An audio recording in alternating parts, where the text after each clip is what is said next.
So, who are you? I'm Sampy.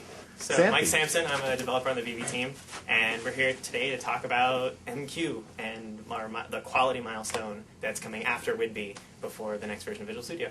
MQ. MQ. What does that stand for? Well, quality milestone, I guess, Yeah. but we switched it because all of our other milestones are like M1, M2, Okay. M3, so we call it MQ. Cool. And who are we with? We're here with a lot of people, so I guess you guys can introduce yourselves to the camera. Or to me, to or to- Robert, I Right. guess. Yeah. Well, my name is Grojean, and I'm the project manager of the MQ milestone. Awesome. Hi, I'm Doug Amaral. I'm the Director of Development for DevDiv. Okay. Hello, I'm Barton Place. I'm Director of Test for Developer Division. Awesome. Yeah, so we got some pretty important people here today. Right. I guess Geeks. We love geeks.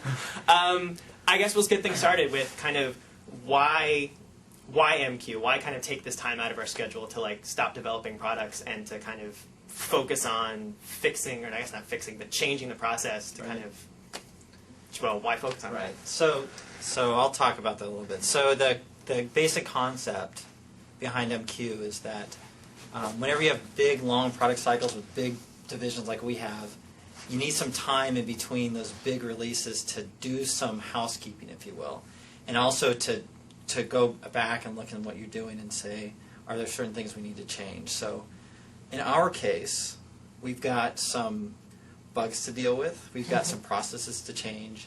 We've got some cultural things to adjust to, which take time. And so we decided that it would be a really good idea for us to take the break now and before we really fully engage in Orcus and the post-Orcus stuff, and to make those adjustments now, because it's hard to do those things in flight. So we tried to do some things during WidB, which was our last release, and found it kind of hard to do that because everyone has a priority of shipping product, and so this gives us a little bit of a downtime to say, what do we need to change? How can we change it? And not just what we think as kind of the directors of X and Y or whatever, but also what does the division as a whole think we should change? So that was the basic idea behind any MQ. So there's a lot of developers, a lot of people on DevDiv. Yeah. Do you guys all get into one room and sort of? Is that very useful? Probably Yes. not. So there's probably you're splitting up in a. How do you do this Right. for a month? Take off some time and get some real change to the process. So while while we were all engaged in releasing WidB, we started these discussions with groups of like dev managers and test managers and the GPMs and just folks around the division. There's always any division, any group of people, there's always the people who are ready and able to provide good opinions and what needs to change. Yeah. We really tried to just take the temperature of the division and we came up with a starting list of things that we'd want to change or want to impact, and that's where we started. Our group was not so much to come up with all the ideas, it was really to coalesce things. So is this only an internal thing, or is this something that customers can participate with too? it is not something that customers participate in. It's strictly an internal thing for this time.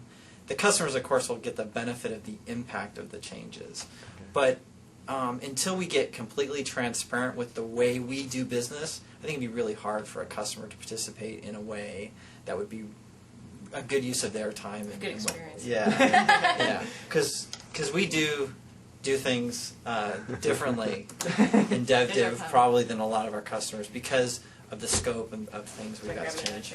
Oh, sure. Yeah. Boss. Come on in. So who's this who just came in the door? Who are you? Just a guy. Who am I? I'm just trying to help these guys do a great job. So who are you? What's your name? My name is Amnon Horowitz, and I'm the product unit manager for Developer Division Engineering. Wow. Okay.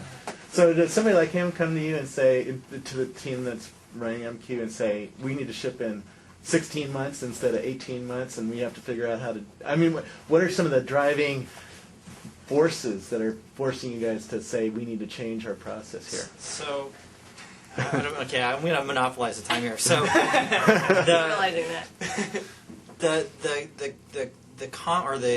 the core piece that kind of yielded all these things is that it's development in our world is really hard. And what are the pain points, and how can we eliminate those guys? So it's a very practical standpoint. We could have taken a purity of engineering standpoint and say we want to follow this methodology X to the letter, and how do we do that? But that's not the approach we took. From my perspective, it's about how can we enable the folks in our division to be more successful so they can actually spend their time dealing with their customer issues and delivering to their customers, and not about the mechanics of living inside of a division this big, or the mechanics of delivering something as big as Visual Studio. So that's where, if you look at our list of proposals that we have that have been adopted to get done during MQ, most of them are within that vein. Like, how does it just make our lives easier to be more agile, to be able to deliver, Be more responsive. be more responsive. Right. We actually went out to the group, all the developer division starting back in July and started asking for ideas, started soliciting, kind of abstracts, and then around the August timeframe, we actually had people started writing up proposals. Kind of give us the value prop around why you think this would be a good change for the division to take on, what would be the return on the investment. And so today we've gotten over 90 of them, so there's a lot of really great ideas out there. People really energized around making the development experience a much better experience, deliver a higher quality product much faster. Yeah. And so we're executing on 33 of them this time, but now we already have, a great backlog of ideas that we can either try to do during the next cycle or do during the next MQ if we choose to do another one. But really, a lot of what we had to do this time was just get our infrastructure and our house cleaned up, get our debt paid off. So is this sort of like a costs. post-mortem? Do you look at hey, what did we do for the last 4 years? Or how long did it take to ship Woodbey from start to finish? Depending on if you were an early team, in other words. So let's say 4 years. I think that's a good figure to So you use. do these at the end of one process and say, what did we learn over the last 4 years? Well, it was actually a little more organic than that. So, like for myself, I came into this role about a year ago, and my primary concern the entire time I've been in this gig, right, is let's ship Woodbey, and how can we do it, and what do we need to do from an engineering standpoint to make that happen? And so I'm in this stuff every day, right? I'm in the muck, and so a lot of the things we didn't have to go through. We didn't have to go do some offsite at some place to yield the number of things we needed to change. It became self-evident just through getting through Woodbey. Yeah. So no, we haven't done we haven't had a post-mortem event where everybody sits and writes on white tablets and does all that kind of stuff. But we've had those discussions time and time again about why is this hard, or how could this be easier, and what are these teams doing, and why is it easier for them, and how can we roll that out across everybody? And that's the responsibility of our group, right? Is one of it is, shining a light on things and saying, hey, that's too hard, or that's really easy for these guys, and how can we make it better for everybody? That's the developer division. A little history is that we are essentially 30 independent product units that have high degree of dependencies on each other, and our group was formed to help eliminate some of those dependencies. Exactly, and also because the more to be- dependencies you have, the longer the ship cycle goes. Yeah, 'cause exactly. The more meetings you have to attend. Right? The harder it is, right? It's the coordinating pieces, right? It's all those moving bits. It's The communication and collaboration overhead is a high cost. We need to make it a much Right. lower cost, and find some similarities in our processes so that people have the same expectation from group to group. They know what to expect from each other. Right. Now, if I'm on the outside watching it, if this video ever gets out to the outside world, I'm trying to think, well, what does this mean to me? What can I learn from Microsoft's mistakes internally, or what from their learning, that you're going through? Mm-hmm. What can I do to apply what you guys are going through to my own job, outside? Is there anything that you've found that, that like a best practice, something that really you want to do this next time that you think are going to be, or a methodology, Scrum, or it's any of these things? Yeah. or- So yeah. That's an interesting question, and one that so I just went to a number of launch events for Visual Studio, and I got that question actually more times than I thought I would about, they'd heard some stuff about MQ, and are you going to make it a methodology that's going to ship in the product and all sorts of things? And I'm like, well, hold on a second, you know. So I think You could write a book. You know? How to ship software in 30% less time, or you know, Right. by avoiding dependencies. And well, what? So I mean, I'll say some things. I think So, Bart should say something. couple of things. Dependencies are good because at the end of the day, it's the integrated product that counts. So we could cut down dependencies, but then we'll have a product that doesn't look like one product, looks like multiple pieces. Yeah. It's how you deal with those dependencies that's important. So that's number one. And number two, it's really hard to be disciplined and to take your time and think and plan. But if you do that, you reap great rewards. It's hard to spend the time and do the right design, the right automation, but if you do that, that works really well. Yeah. If you want lessons, those are my lessons. Well, And that's these are. One thing Amnon loves to say is that right now we're in a position where the code manages us. A lot of the decisions we want to make, we have to figure out what's the impact, right? What's the ramifications? What problems does this cause? And we don't want to be in that position. We want to be in a position where we manage the code and the experiences of the things we do. And that's really what MQ is about. It's about clearing our debt, get it off, stop hiding underneath the covers, get it on the table, get it eliminate. What are some things we can do to move quality upstream? Because we can't really put those kind of quality gates in place today, because the minute we do it, we'd be in bug debt forever because we have a lot of issues. So it's like, get it cleared out, move the quality upstream. Okay, that's going to bite me. And make the people happy to come to work every day and get their job done. And that was another thing I thought about morale. I really think that, I think Amnon talked about this one as well. It gave us the opportunity to say, okay, it's up to the team. The team had to make some changes, so let's give them the opportunity to make the changes and get their ideas on the table and give them the time. And those two things paired together really sets up a situation where people are motivated to come in and work and motivated to solve these problems, because they're solving problems that's going to make their lives easier for the next product cycle. Yep. It sounds like you guys are reading Mini Microsoft, listening to everybody here, and we'll just be out because everybody's reading it on the outside. Morale comes from shipping product on a regular cycle and hearing the customers go, "I loved that feature. I loved that new, quality thing that you shipped." And going for 4 years without shipping seems like it can drag. Because I'm on a team that's in the middle of a long shipping cycle, Windows Vista, and it's not fun having to wait for product. It's more fun to have a product team that ships, every 2 or 3 months. Is the internet shipping cycle, the services shipping cycle, starting to affect how you guys think about software? Oh, I think we have a number of teams that are definitely, moving towards that model today, and all the teams are starting to have more impact from the internet, and we see things happening on, internet time. And so I think that we definitely are pushing in that direction. Yeah. But morale is not just about shipping. No. Morale is also about coming to work and taking pride in what you do. Yeah. And feeling great about what you do and how you do it.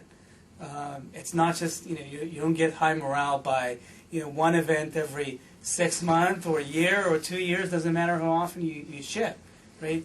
You're happy because you do something you like doing, because you enjoy doing it, because you don't feel like you feel like you're doing it in the best way possible. You have to ship something that customers love. That's where you get the. Right, and so it's like the Xbox team right now. Their morale is off the wall. We ship a CTP to customers every 8 weeks, right? Every 8 weeks, people install this thing and look at it and give us feedback, and so we have lots and lots of opportunities to give to customers and to hear the feedback, right?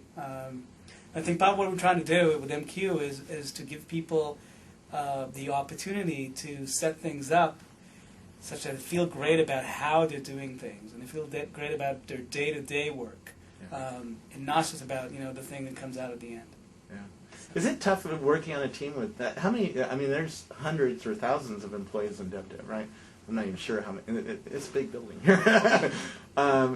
Is it tough working on something like that rather than a small little team? Well, you're in a division with thousands of people, but you're on a team. Like, I'm on the Visual Basic team, and more specifically, I'm on the Visual Basic deployment team. And there are three devs on that team, and there are 3 QA people on that team and 2 PMs, and so like that's my team. And earlier when Doug was talking about how it's like Visual Studio is I think you said 6 or 7 like different business units that all kind of are separate but integrated in a weird way, and so your day-to-day is a small team, but then you've got larger concerns kind of looming over you, and that kind of dependence, and that that slows you down, and that's kind of dependency management I think that we're actually trying to get to in MQ. But I think we should actually dive into what we're doing for MQ as opposed to thinking about why. We now all know why, and so let's I guess what are kind of the high level items that things that we're trying to change. You mentioned like clearing out bug data, moving quality upstream. Like I guess kind of. Well, we have 4 themes. 4 themes. So the first one is get clean. So like I said earlier, a lot of what we want to do before we can move, get some great processes in place and some good tools, get tests running anywhere, get product sources and test sources living side by side, and a lot of those great things that we want to do. We have to get rid of our debt. So our debt areas are product bug debt, test case debt, test infrastructure debt, and test automation. We want all our instrumented binaries up to 70% automation, so that in the future product cycles, a way we can measure quality is through an automated test pass, and we don't have to take a month or so to do that. We can take, ideally our goal is to get down to 10 days. Then once we get clean, we have stay clean. So now that we have eliminated this debt, how do we prevent ourselves from ever accruing it again? So things like quality gates, we're going to do OACR, Office Automated Code Review, code. What do some of these things mean? Because if you're on the outside world, you don't know Sorry. you don't know Microsoft lingo. So like you say, bug debt. What does that mean? And then Okay, so there's product bug debt, and then there's test case debt. So test case debt would be where we're missing test cases, where they're incomplete or failing today, where we need to either get them cleaned up or get it cleared out. Office Automated Code Review is a tool that sits on the developer's desktop, which does static analysis type runs, and will look for those kind of defects as the developer is writing code. So, the goal is to remove the defect as close to the point of injection as possible. So we're trying to move our quality upstream, which is our third bucket. So we have get clean, stay clean, move quality upstream, and then there's make our life funner. So some of the big pain points. That doesn't mean more beer bashes on Friday afternoon. But I need a proposal on that one. Make it happen. Yep. So those are the main themes for MQ. I guess you mentioned quality gates as kind of a way to drive quality upstream, and I think this is something that the Windows Vista team has been doing, and I think Office did it a little bit as well. What's kind of, I guess, talk about coming with some examples of like what's a quality gate and like how are they enforced and things like that, which I guess would probably necessitate talking a bit about the VBL structure. Well, right, yeah, that's another one. Yes. Quality gates came out of the desire to have essentially shift from being code complete, which is a concept we use in Microsoft, which essentially means that the feature has been coded and now it's ready to have all the other things done to it, like testing and things like that. Performance. Exactly. To moving to what we call feature complete. Feature complete essentially means that it's ready to be handed to a customer, either to be consumed as an API or actually be used. So that's a radically different thing. So what are the things that you need to do to be able to do that? Well, it's got to be tested, and it's got to have automation against it so you can regress test it very easily. It's got to have code reviews. It's got to be against spec. The spec has to be vetted out to a detail that's appropriate. You have to have done security checks on it. You have to do all this stuff, right? If you think about like all the processes that need to be done before you can actually ship entirely, the quality gate or feature complete is you put the stake in the ground. You say, I'm going to do all these things before I put into the product. Quality gates are a way to measure those things. And so things like we want X%, like 70% code coverage to be in place before you check in, or you have to have... What does that mean, code coverage? Code coverage... Well, Barry can explain that best, but... Yeah. I think we talked about that with the debugging basically team, it means the amount of code that gets hit during testing. Yeah. So For an automated test run. Right. We talked about that on the debugging. Right, there's a video. whole technical stuff about arcs and whatever, but basically Logs. the line gets hit, it counts as being code coverage. And so anyways, so feature complete drove the idea of quality gates, which is a concept, as you mentioned, that's being used in other divisions. Ours, I think, are a little different. They're a little more.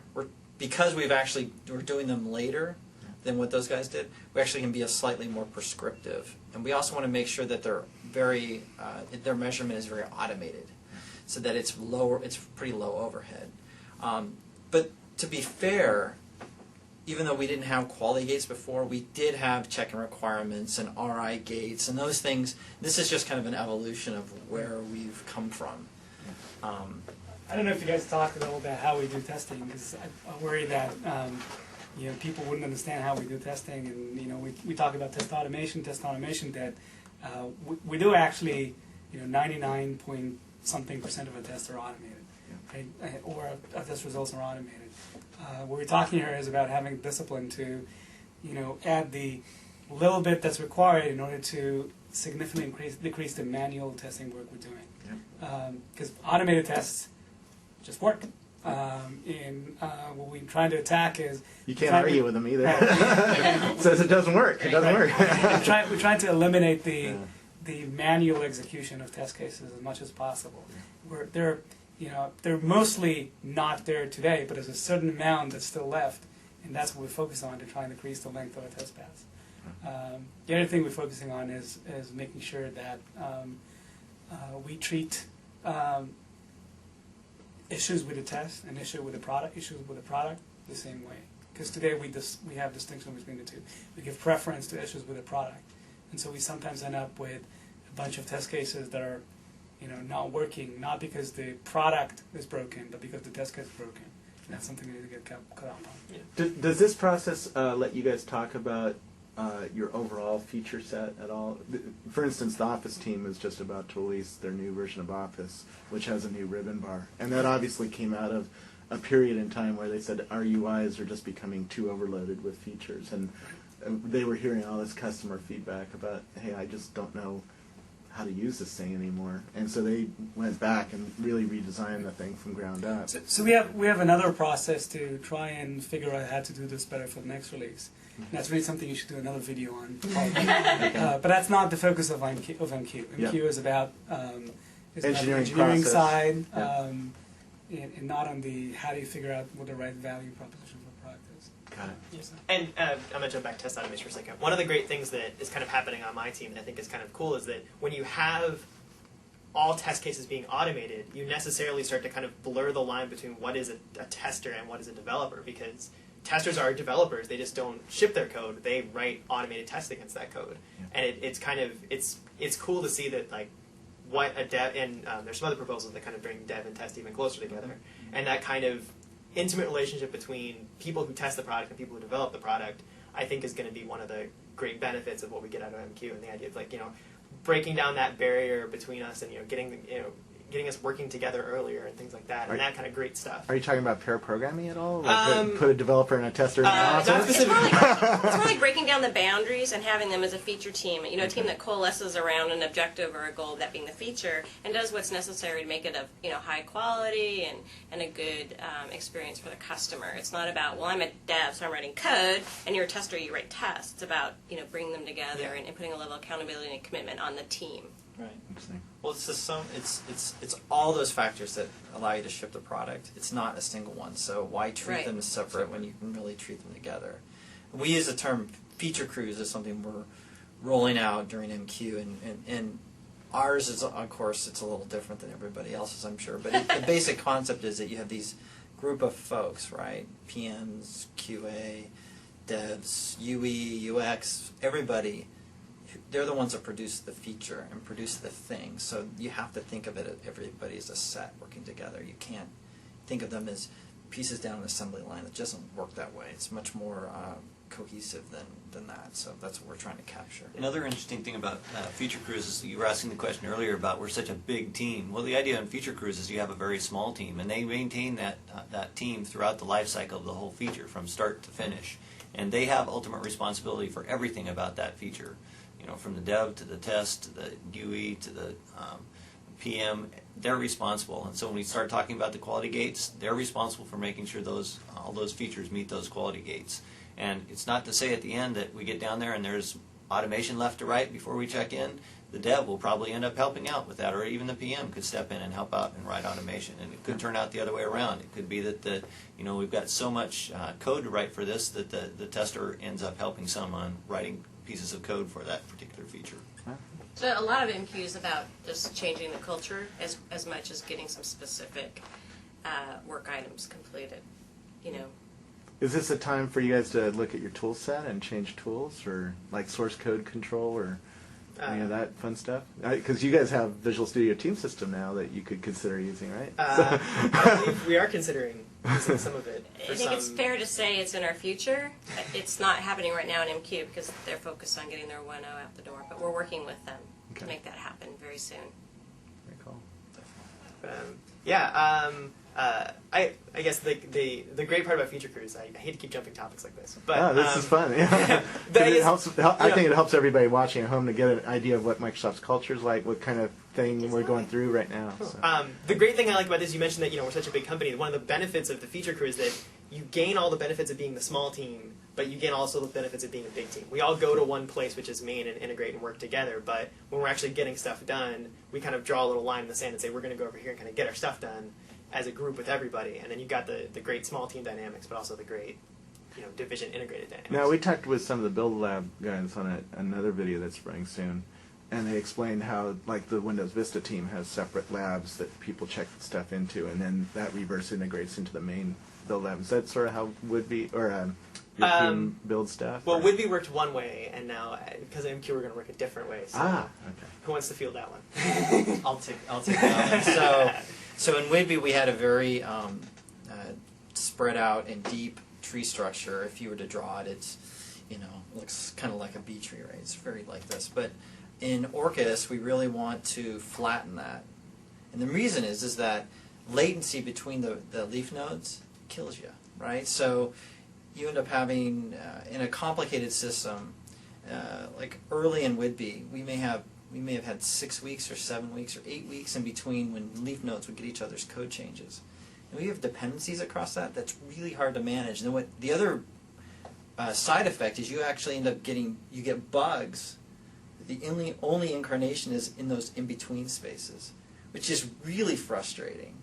So part of Orcus, part of our desire here was to try to flatten that as much as possible so that latency goes as close to zero as possible. It's probably not a reality we'll be able to get to a continuous integration model.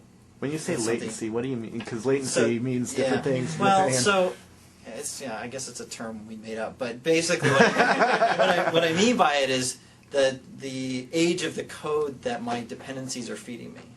Okay. So if I'm on the CLR team and the C# team is going to consume something I'm writing, because of the depth of trees and the RIs and the FIs that need to occur to get my code over to them, it may take weeks and weeks and weeks. Yeah, this bit me in particular because I own the security property page. It has a button that says Calculate that runs a new .NET Framework tool that calculates your permissions, and that was written over in the CLR team across the street. And so I'd have a bug that I'd request it from them.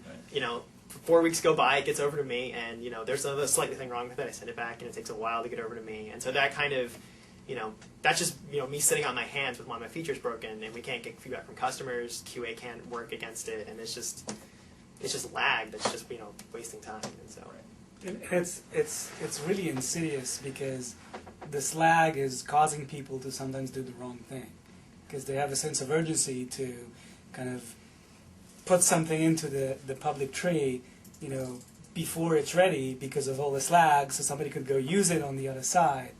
And which goes against the quality upstream. So funding a structure that make this lag as small as possible is good both for quality and for dependency management. Interesting.